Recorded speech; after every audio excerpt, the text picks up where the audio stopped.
Hello friends! May bago na naman tayong happy buy. Ito na. 1, 2, 3. Tiyana! Ay, okay. Tingnan nyo naman. Ang so ganda. So cute.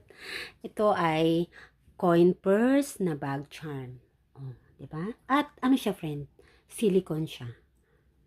Oh, parang ano, yung parang plastic na malambot. Ganun.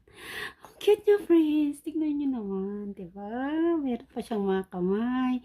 Para siyang ano, yung talong, eggplant. Ayan. May mga ano pa siya, paa. Ay, ang ganda. Pati yung ano niya, oh. Yung hand, yung awakan niya. Ay, yung parang pang kabit. At, ito, coin purse siya, friends. So, dyan mo ilalagay yung mga ano mo. Barya, mga earphones, earbuds, kanyan. Mga essential mo pag magbabiyahe ka. Kahit tissue maliit, kasya dyan.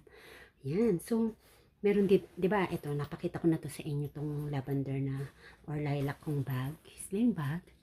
Ayan. So, ang ganda niya dito ilagay. Okay. Try natin siyang ikabit. Ito yung parang, ano niya, opening. Ito, friends, oh, yung hook niya. Kita niyo yung hook. Ayan. So, pag inilagay natin, dito natin siya ilagay. Ayan, dito. Ayan, sabit natin ganyan. Ayan, ganyan.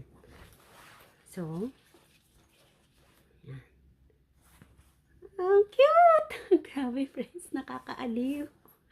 Diba, friends, nakaka-add siya ng happiness kapag suot mo to or gamit-gamit mo tong sling bag na to.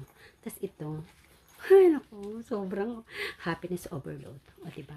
Kahit sa simpleng bagay lang, na-add ang ating good energy, good vibes dahil dyan.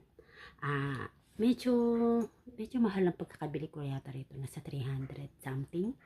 Pero, ang ganda ng material niya talaga, friends. Yan. May nakita din akong nag-sale siya na 200 plus. Pero, iba-iba kasi, friends.